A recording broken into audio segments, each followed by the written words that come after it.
오늘 본문 우리가 읽을 때는 4절부터 읽어서 오늘 본문에서는 읽지 않았습니다만 이 8장 1절에 보면요 이런 말씀이 있어요.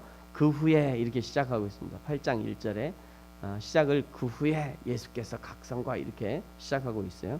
여기 이 그 후에라는 것은요 베단이라고 하는 동네에서 여자에게 향유를 받으신 후에 이런 의미입니다. 베단이라고 하는 동네는 예루살렘 벽 아래쪽에 있는 문둥병자들이 모여 있는 그런 동네로 알고 있습니다. 알려져 있죠. 그래서 베다니 시몬의 집에 들어가죠. 베다니 시몬의 집. 베다니 시몬의 집은 꽤 부자였던 것 같아요. 근데 예수님이 그 집에 들어가는데 시몬이 그냥 물도 안 내주죠. 그래서 예수님이 화가 나셔가지고 그냥 그러고 있는데 이제 마리아가 들어와요. 베다니 마리아가 들어와서 예수님의 발에 이렇게 향유를 머리하고 발에 부으시면서 그랬더니 옆에서 그 유다가 아니 저거를 돈 팔아갖고 300에 팔아갖고 이렇게 가난한 사람 주면 좋겠구만 이랬더니 예수님이 야 가난한 자애들 너희와 늘 함께 있지만 나는 너희와 함께 있지 않는다 이렇게 얘기하셨죠. 그러면서 이제 그 주인을 뭐라고 하면서 너는 나에게 들어올 때 물도 안 주는데 이 여자는 들어와서부터 지금까지 나의 눈물로 내 발을 씻고 있다. 내 장사를 준비하기 위함이다. 이렇게 얘기하시면서 또 칭찬하시는 모습을 볼 수 있습니다. 그 후에라는 거예요. 그 후에는 그 일들, 그 사건이 있은 후에 이런 의미죠. 향유를 받으신 다음 날에도 라는 그런 의미입니다. 그 다음 날에도 변함없이 예수님의 복음 증거 사역이 진행되고 있다는 것을 얘기하고 싶은 거죠. 그 전에도 어제도 예수님이 복음을 증거하셨고 또 그 후에 오늘도 또 예수님이 변함없이 증거하신다 이런 의미로 볼 수 있습니다. 세상에서 가장 어려운 게 뭔지 아십니까? 세상에서 가장 어려운 거 꾸준히 하는 거라고 그래요. 꾸준히 하는 거. 제가 일본에서 이제 그 유학을 마치고 그 말씀이 늘 생각나요. 일본에서 유학 마치고 이제 6년 동안 유학하고 이제 한국에 귀국할 때 그 목사님한테 마지막 인사드리면서 목사님 이제 오늘 내일 한국에 들어가겠습니다 이러고 인사하는데 그 목사님 저한테 그렇게 얘기해 주셨어요. 가서 한 우물만 팔아. 한 우물만. 처음에는 좀 섭섭하더라고요. 왜 그러냐면 이렇게 열심히 봉사하고 6년 동안 한 교회를 꾸준히 섬겼는데 이제 가는데 세상에 축도도 안 해주고 축복기도도 안 하고 그냥 보내시는구나 이 생각에서 좀 서운한 마음이 있었는데 나중에 이 한 우물만 파라는 게 어떤 의미인지 나중에 알게 됐어요. 우리 인생 가운데 한 우물만 파는 게 굉장히 중요하죠. 어떤 분야에 10년인가 15년을 한 분야만 계속 일하면 전문가가 된다고 그래요. 목회자도 이 전문가가 돼야 될 것 같아요. 목회자는 전문가가 잘 안 되는 것 같아요. 참 어려운 것 같아요. 목회가. 저도요. 굉장히 저는 이게 성격이 좀 외향적인 성격이기 때문에 한 가지 일을 꾸준히 하는 거 굉장히 어려워합니다. 늘 새로운 것을 좋아하고요. 또 새로운 것에 도전하는 것을 좋아하고 오래된 것에 금방 실증을 내기도 합니다. 저희 교회에서요. 지금도 이제 뻥튀기로 이렇게 전도하고 있는데요. 제가 찾아보니까 지난 2014년 4월 3일 날 처음 뻥튀기를 튀겼더라고요. 2014년 4월 3일 증거가 요 사진입니다. 그날 첫날 뻥튀기 튀기면서 사진 찍어놨는데 이게 2014년 4월 3일자예요. 저 때부터 지금까지 계속 뻥튀기를 튀기고 있어요. 일주일에 한 번씩. 근데 어느 목사님이 저기 조 목사님 아직도 뻥튀기 튀겨요? 그랬더니 아직도 똑같이 하고 있는데요. 그랬더니 야 대단하시네. 한 일을 이렇게 계속 한다는 게 쉽지 않은가 봐요. 저도 전도사 때부터요 이것저것 많이 전도를 위해서 여러 가지 해봤습니다만 참 이 뻥튀기 참 괜찮은 것 같아요. 아주 좋은 것 같아요. 이 전도 아이템으로 그럼 이따 끝나고 나시면 꼭 하나씩 가져가시기 바랍니다. 보통 새벽 예배 끝나면 이렇게 나눠드리는데 수요일날 좀 드려야 될 오늘은 좀 드리면 좋을 것 같아요. 예수님 자신도요 늘 전도하셨을 뿐만 아니라 예수님은 12명의 제자들을 그 모든 사역의 현장에 데리고 다녔습니다. 12명의 제자뿐 아니라 예수님의 사역의 현장에는 많은 여자들도 함께 다녔죠. 오늘 2절과 3절에 보면 이런 말씀 있죠. 또한 악귀를 쫓아내신가 병 고침을 받은 어떤 여자들 곧 7 귀신이 나간 자 막달라인이라 하는 마리아와 헤롯의 청지기 구사의 아내 요한나와 수산나와 다른 여러 여자가 함께하여 자기의 소유로 그들을 섬기더라. 첫 번째 막달라인이라고 하는 마리아, 막달라 마리아, 7 귀신이 들었던 막달라 마리아가 있고요. 또 다른 여자들, 여러 여자들, 마리아가 제일 많았습니다. 여러 여자들, 대부분의 마리아, 대부분 이름이 마리아였을 것 같아요. 마리아가 많았어요. 그리고 그 당시 갈릴리 지역을 다스리던 헤롯의 청지기 구사의 아내 요한나, 이렇게 설명하죠. 구사의 아내 요한나. 그 다음에 수산나라고 하는 여자도 있었습니다. 수산나라고 하는 여자. 이들이 어떻게 예수님을 섬겼냐면 자기들의 소유로 예수님을 섬겼다, 이렇게 표현하고 있습니다. 예수님의 공생의 3년이 가능했던 이유이죠. 여러분 생각해 보세요. 당시에 예수님을 따라다녔던 사람들이 얼추 잡아 약 50명 정도 됐다고 그래요. 그 무리가, 그 그룹이, 예수님과 같이 다녔던 그룹만 약 50명 정도. 그러니 50명이 먹고 자고 하는 게 이게 보통 일이 아니죠. 그거를 다 사실은 저 마리아들, 요한나, 수산나, 요 사람들, 이분들이 다 책임진 겁니다. 그렇게 해서 예수님의 공생의 3년이 가능했던 거죠. 한국 교회에 여성들이 없었다면 오늘날 이 한국 교회의 복음의 역사는 쉽지 않았을 것입니다. 교회마다 눈물로 헌신하는 여집사님들, 또 권사님들이 계셔서 가능했던 것이죠. 또 사모님들의 헌신이 오늘날 한국 교회를 이렇게 세운 것이 아닌가 생각합니다. 여러분 그렇게 생각하시죠? 네, 별로 생각 안 하신 사모님 아직. 네, 같이 한번 좌우에 인사하겠습니다. 그런 의미로 수고하셨습니다. 감사합니다. 네, 네, 수고하셨어요. 우리 권사님도 평생 이렇게 교회를 섬기시면서 수고하셨고, 그죠? 네, 여자들이 키웠어요. 저 말씀이 딱 맞아요. 네. 네, 어느 교회든지 맞습니다. 그래서 한국 교회 그때나 지금이나, 예수님 때나 지금이나 참 이렇게 예수님 곁에 있었던 저 많은 여인들, 그 여인들의 헌신과 사랑이 이렇게 그리스도의 복음을 널리 전하는데 귀하게 쓰임 받았던 거죠. 지금 12명의 제자들이 예수님을 따르고 있는데요. 물론 예수님이 창조주 하나님이시기 때문에 오병이어처럼 떡을 만들어서 먹고 살 수도 있었지만 예수님은 그렇게 하지 않으셨어요. 공생의 기간 동안 예수님은요, 자기 자신을 위해서 딱 한 번 기적을 베푸셨습니다. 혹시 여러분 언제인지 아십니까? 예수님이 자기 자신을 위해서 딱 한 번 기적을 베푸셨어요. 생각나세요 혹시? 어디냐면요, 사람들이 낭떠러지로 밀어 떨어뜨리려고 할 때, 그때 낭떠러지로 사람들이 막 낭떠러지로 막 밀 때, 그때 가운데를 예수님이 쑥 지나오셨어요. 아무도 손대지 못했습니다. 그때 딱 한 번 예수님이 자기 자신을 위해서 기적을 베푼 거예요. 여러분 제자들을 위해서 기적을 베푸신 거 있었나요? 있었죠. 풍랑을 걸으실 때 그때 한번 이렇게. 그러니까 예수님은 예수님 자신과 또 제자들을 위해서는 그렇게 하지 않으셨어요. 왜 그러냐면요, 왜 그렇게 했냐가 중요한데, 왜 그러냐면 기적이 제자들을 만들지 않기 때문이에요. 기적은 제자들을 만들지 않아요. 어떤 사람들은요, 예수님을 잘 믿기 위해서 기적을 경험해야 된다 이렇게 말하기도 합니다. 그러나 가만 보면요, 예수님은 오히려 그 반대로 말씀하시는 것을 우리가 알 수 있습니다. 부활 후에요, 도마가 있잖아요. 도마가 내가 말이야 예수님의 그 칼자국에 손을 넣어보지 않으면, 예수님의 그 창자국에 손을 넣어보지 않으면 내가 믿을 수 없어 라고 했더니 요한복음 20장 27절에 이렇게 말씀하셔요. 도마에게 이르시되 내 손가락을 이리 내밀어 내 손을 보고 너의 손을 내밀어서 내 옆구리에 넣어보라. 그리하여 믿음 없는 자가 되지 말고 믿는 자가 되라. 예수님의 그 창자국에 손을 넣어보지 않으면 믿지 못하겠다고 하니까 예수님이 그럼 넣어봐라 하신 거예요. 넣어봐라. 그러면서 믿음 없는 자가 되지 말고 믿는 자가 돼야 된다 당부하시는 거죠. 오히려 제자들에게는 극히 현실적인 믿음을 요구하십니다.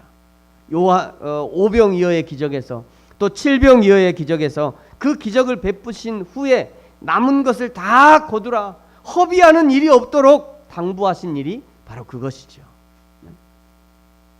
저와 여러분에게도요, 기적이 그렇게 많이 일어나진 않을 거예요. 여러분 최근에 혹시 기적을 경험한 적이 있으십니까? 최근에 기적이 잘 안 일어나요. 로또를 사본 적이 없습니다만, 목회자 돼서는 사본 적이 없습니다만, 로또를 사도 이게 잘 안 돼요. 믿는 자들은 잘 안 됩니다. 왜 안 되냐면 그 이유가 있는 거예요. 그 이유가 왜 그러냐면요, 믿음으로 살기를 바라시는 거예요. 믿음으로. 초신자 때는요, 기적도 많이 경험합니다. 기도만 하면 그냥 바로 응답되는 일이 참 많아요. 초신자들은 교회 처음 오면 목사님 어제 기도했더니 오늘 이렇게 응답하셨다고, 방금 전에 기도했더니 하나님이 또 이렇게 응답하셨다, 그런 일들이 많아. 그런데 신앙이 깊어지면 깊어질수록요, 기적이 잘 안 일어나요. 그 영성이 떨어져서 그런 게 아닙니다. 영성이 떨어져서 기적이 이렇게 안 일어나는 게 아니라, 기적으로 살지 말고 믿음으로 살으라는 주님의 메시지예요. 믿음으로 살아라. 사랑하는 성도 여러분, 저와 여러분도 오늘 소개된 예수님을 따르는 많은 여자들처럼 자기의 소유로 예수님을 섬기고 날마다 기적을 바라보며 사는 것이 아니라, 날마다 믿음으로 우리에게 맡겨주신 삶을 살아내는 저와 여러분이 되어지기를 축복합니다. 4절부터는요, 씨 뿌리는 비유를 말씀하시고, 그리고 그 비유에 대한 해석을 이제 9절부터 말씀합니다. 예수님께서 비유로 말씀하신 이유가 무엇입니까? 4절에 보면 당시에 거기에 예수님을 따르는 많은 무리들이 있었습니다. 큰 무리들이 있었어요. 큰 무리들이. 10절에 보시면요, 이 비유를 말씀하시는 이유가 무엇인가에 대해서 얘기하시는데요, 우리 10절 말씀 같이 한번 읽을까요? 시작. 이르시되 하나님 나라의 비밀을 아는 것이 너희에게는 허락되었으나 다른 사람에게는 비유로 하나니, 이는 그들로 보아도 보지 못하고 들어도 깨닫지 못하게 하려 함이라. 아멘. 비유로 말씀하시는 이유는 그 비유 속에 비밀이 숨겨져 있다는 거예요. 비밀. 그 무슨 비밀이냐? 하나님 나라의 비밀이라는 거예요. 하나님 나라의 비밀이 이 비유 안에 있다는 거예요. 이 비밀이라는 단어가요, 헬라어로 미스테리온 이렇게 씁니다. 미스테리온. 이게 어떠냐면 미스테리란 단어예요. 미스테리, 신비한, 미스테리, 극장 이런 거 있잖아요. 드라마에서도 막 미스테리 극장, 이게 똑같습니다. 거기서 온 거예요. 신비한 이런 의미인데요, 하나님 나라를 미스터리한 나라다 이렇게 얘기하는 거죠. 미스테리라는 것은요, 뿌옇고 가려져서 보이는 사람은 보이고 보이지 않는 사람은 알 수 없게 만든 것이 미스테리입니다. 이게 이제 우리나라 말로 묵시문학이다, 이런 게 이제 이런 문학이죠. 묵시문학이라는 문학 장르가 있죠. 이 묵시문학이라는 것은 아는 사람은 알고 모르는 사람은 모르게 한 거예요. 그것을 묵시라고 그래요. 이 묵시, 미스테리와 반대되는 개념이 있는데요, 이것은 계시라고 합니다. 계시. 10개자에다가 보일시자. 10개, 이게 10개자예요. 10개 보일시. 열어서 보여준다, 이런 의미죠. 계시, 이건 계시문학이라고 그래요. 계시문학. 계시문학에 뭐가 있죠? 요한계시록. 요한계시록을 묵시문학 이름 틀립니다. 요한계시록은 계시문학이에요. 계시는 완전히 열어서 보여준다는 그런 의미인 것이죠.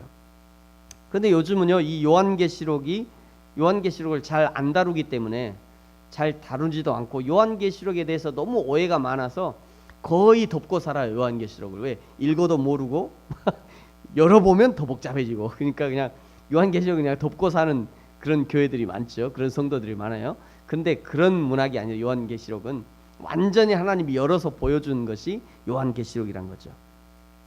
예수님이 이 씨 뿌리는 비유를 말씀하신 이유는요, 이것이 천국에 관한 비유이고, 이 천국에 관한 비유를 아는 사람은 알아듣고 더 사모함이 생기고 더 간절함이 생기고, 그래서 더 하나님과 예수님 천국을 사모하는 사람으로 만들기 위해서 그렇게 우리에게 비유로 말씀하시는 것입니다. 그러나 모르는 사람에게는 완전히 가려서 도무지 알지 못하도록 하기 위한 것이 이 비유의 말씀이라는 거죠. 여러분, 우리가 잘 알고 있습니다만 이사야를 아시죠? 이사야의 사명이 바로 이 사명이었습니다. 이사야의 사명이 아는 사람에게는 알게 하지만 모르는 사람에게는 완전히 모르게 하는 것이 이사야의 사명이었어요. 이사야 6장 8절에서 10절까지 보면요, 이제 여기가 이제 이사야 6장 8, 9, 10절이 이사야가 소명받은 그런 내용인데요. 특별히 10절에 보면 이런 말씀이 있어요. 이 백성의 마음을 둔하게 하며, 이 백성의 마음을 둔하게 하래요. 백성의 마음을 둔하게 하고 그들의 귀가 막히고 그들의 눈이 감기게 하라. 그들의 귀는 꽉 막아버리고 그들의 눈은 감기게 하라. 염려하건대 그들이 눈으로 보고 귀로 듣고 마음으로 깨닫고 다시 돌아와 고침을 받을까노라. 그러므로 이사야야, 너는 너의 백성들에 가서 저 백성들의 눈을 가려버려라. 백성들의 귀를 그냥 막아버려라. 못 듣게 해라. 이런 의미예요. 왜 그러냐면요, 죄가 있는 그대로, 아직 죄가 해결되지 않은 그대로 하나님의 은혜를 덧입혀지면 안 되기 때문입니다. 그럴 수 없다는 거예요. 그래서 하나님께서요, 에덴 동산에서 아담과 하와를 쫓아내신 것입니다. 여러분 생각해 보세요. 만약에 아담과 하와가 선악과를 따먹고 그냥 에덴 동산에 그냥 냅뒀으면 그 다음에 어떻게 했을까요? 당장 생명나무로 쫓아가서 생명나무 따먹었어요. 왜요? 이미 죄는 지었고 마음은 어두워졌고 이미 하나님을 대적하는 마음이 이미 사단이 푹 들어왔으니, 야, 우리가 하나 실수해지니까 두 번째는 실수하자마자 이러겠어요? 절대 그럴 리가 없죠. 그렇죠? 사람이 보통 한 번만, 딱 한 번만, 그러면 두 번 하고 싶은 거예요. 그러니까 만약에 선악과를 따먹은 그 아담과 하와를 그냥 뒀으면요, 당장 달려가서 그 생명나무 과실을 따먹었을 거예요. 여러분, 그러면 아담과 하와가 이제 영원히 살 길이 생겼으니까 좋은 건가요? 아니요. 좋은 게 아니죠. 왜 그러냐면 평생 이제 영원토록 하나님 앞에 범죄했다는 이 범죄, 죄책감을 가지고 영원히 사는 거예요. 그게 지옥이지 뭐예요. 그렇죠? 내 마음 가운데 죄의 것들이 해결되지 않으면 평생 그것이 지옥인 거예요. 그래서 죄진 사람은 죄 짓고 안 잡힌 사람은 늘 그 방구석에서 웅크리고 자지만 그 죄 짓고 걸려서 심판받고 재판받고 저기 감옥에 들어간 사람은 다리 쭉 뻗고 잔다고 그러잖아요. 감옥에서. 왜? 이게 해결됐으니까, 했으니까. 그래서 하나님이요, 못 들어가게 한 거예요. 그래서 하나님이 에덴 동산에서 아담과 하와를 쫓아내신 것입니다. 여러분, 우리도 가끔은요, 이 쫓아내심을 경험할 수 있습니다. 하나님 앞에서. 다 이해하지 못해도요, 때로는 그것이 하나님의 은혜였다는 것을 나중에 알게 돼요. 혹시 오늘이라도 기도가 응답되지 않고 오히려 쫓아내심을 받고 주님께로부터 거절함을 받는다면 오히려 그때 더 큰 감사로 주님께 영광 돌리시기 바랍니다. 그것이 믿음이고 그것이 은혜입니다. 이제 11절부터 보시면요, 이제 씨 뿌리는 비유에 대해서 이제 하나님이 이렇게 해석해 주시는 말씀인데요. 씨는 곧 하나님의 말씀이다 말씀하고 있습니다. 12절에 보시면 길가에 씨가 딱딱한 길가에 떨어지니까 마치 길가에 돈이 떨어지면 누군가 지나가면서 금방 주워가는 것처럼 씨가 뿌리를 내지 못하고 마귀가 와서 금방 빼앗아 가버립니다. 13절 씨가 바위 위에 있다는 것은 길가가 아니니 다행이라 생각하고 기쁨으로 봤지만 그러나 거기 흙이 없으니 시련이라는 햇빛에 금방 타버리고 마는 것이죠. 14절 씨가 가시떨기에 떨어지면 거기 흙도 있고 그늘도 있으니까 처음에 나서 그냥 쑥쑥쑥 자랍니다. 흐물흐물 쑥쑥쑥 자라지만 흐물흐물 이생의 염려와 재물과 향락의 기운이 막혀서 결실하지 못합니다. 어릴 때 저희 집 앞에 이렇게 가시나무, 탱자나무 울타리가 있었어요. 탱자나무 울타리 밑에 봄이 되면 풀이 엄청 잘 자라요. 그 탱자나무 사이로 막 풀이 자랍니다. 풀이. 근데 얘들은 금방 죽어버려요. 너무 빨리 자랐어. 너무 많이 자라가지고 금방 죽어요. 걔들은. 그런 것들을 참 많이 봤어요. 이 14절에 이 가시떨기에 떨어진 게 그거하고 비슷한 거죠. 흙도 있고 그늘도 있으니까 처음에 잘 자랍니다. 근데 흐물흐물해서 이생의 염려와 재물과 향락의 기운이 막혀서 결실하지 못하는 거죠. 그러나 15절에 좋은 땅에 떨어진 씨는요, 인내함으로 결실합니다. 우리 15절 같이 한번 읽어볼까요? 시작. 좋은 땅에 있다는 것은 착하고 좋은 마음으로 말씀을 듣고 지키어 인내로 결실하는 자니라. 아멘. 좋은 땅이 되었다는 것은 농부의 관리를 잘 받았다는 것이죠. 땅이 스스로 좋은 땅이 될 수 없습니다. 날마다 농부의 부지런한 손길을 받아들였다는 것이에요. 날마다 양질의 거름만 주지 않습니다. 때로는요, 쟁기로 뒤엎음을 받기도 하고, 때로는 불로 태워지기도 하고요, 때로는 시퍼런 낫의 칼날을 견디기도 했을 것입니다. 그야말로 인내함으로 견디어냈다는 것이죠. 그리고 나니까 좋은 땅이 되는 거예요. 인내함으로, 그 농부의 손길을 인내함으로 참아내고 견뎌내니까 결국은 좋은 땅이 되어서 결실하게 되는 것입니다. 지난 주일에요, 교회를 섬기는 이 두 가지 은사에 대해서 살펴봤죠. 고린도전서 3장에 보니까요, 사도 바울과 아볼로를 말씀하시면서, 바울은 심는 은사다. 나는, 이게 바울을 얘기하는 거죠.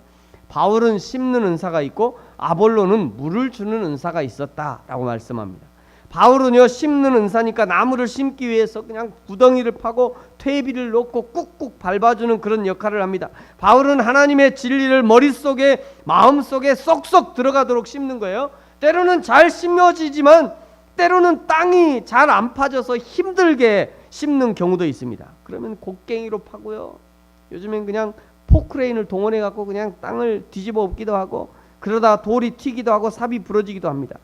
교회도 마찬가지예요. 하나님의 진리의 말씀을 성도들의 마음에 깊이 심으려면 속이 뒤집어져야 되는 그런 경우가 있을 수 있습니다. 상처를 받는 경우들도 있고요, 또 해야 할 말을, 성도들이 상처를 받아도 목회자는 해야 할 말을 해야 될 때가 있고요, 가르칠 것을 또 가르쳐야 하기 때문에 어쩔 수 없는 경우들이 있을 수 있습니다.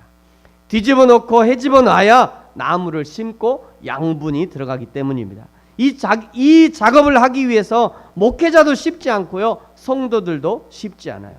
그러나 그것을 해야 되는 것이 교회인 것이죠. 목회자에게도 인내함이 필요한 것이고요, 성도들에게도 인내함이 필요한 것입니다. 이 인내의 끝에서 열매를 30배, 60배, 100배의 열매가 맺혀지게 되는 거죠. 사랑하는 성도 여러분, 저와 여러분은 좋은 땅이 되기 위해서 농부 대신 하나님의 손에 어떤 관리를 받고 계십니까? 인내함으로 그 하나님의 손길을 견디어내고 기다리고 계십니까? 가만히 있어서는 하나님의 관리를 받을 수 없습니다. 이불 속에서는 하나님의 관리를 받을 수가 없어요. 안락한 소파와 TV 앞에서는 하나님의 관리를 받을 수가 없습니다. 때로는 모든 것을 버리고 예수님을 따랐던 제자들처럼 인생의 큰 결단을 보여줄 필요가 있습니다. 때로는 자신의 소유로 예수님을 섬겼던 많은 여인들처럼 희생이 필요할 수도 있겠습니다. 그래야 계시를 볼 수 있는 것이고요, 그래야 미스테리한 하나님의 나라의 비밀을 풀어낼 수 있는 것입니다. 저와 여러분이 날마다 하나님 앞에서 인내함으로 좋은 땅이 되어서 풍성한 열매를 맺는, 하나님이 기뻐하시는, 하나님 앞에 영광을 돌리는 그런 저와 여러분이 되어지기를 예수님의 이름으로 축복합니다. 같이 한번 기도하겠습니다.